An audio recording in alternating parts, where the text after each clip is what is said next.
Hello, কেমন আছো সবাই? আজ চলে এসেছে একটা নতুন ভিডিও নিয়ে।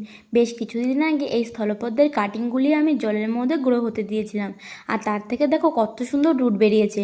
তাই ভাবলাম জলে তো সেভাবে কিছু খাবার পাচ্ছে না, তাই এটাকে মাটিতে বসানো যাক। আর মাটিটা আমি গোবর সার আর বাগানের মাটি দিয়ে রেডি করেছি, আর বেশি কিছু কিন্তু দিইনি। তাই দেখো আমি মাটিটা ফাঁকা করে এবার গাছটাকে বসিয়ে দেবো।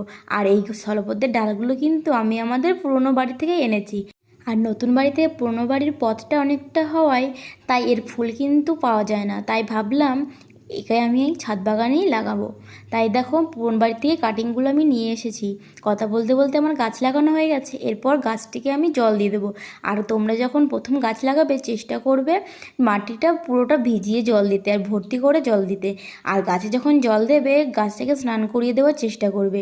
এই গাছের পরবর্তী আপডেট দেখতে হলে চ্যানেলটিকে সাবস্ক্রাইব করে রাখো। ভালো লাগলে লাইক কমেন্ট শেয়ার করে দিও। আজ চলে দেখো।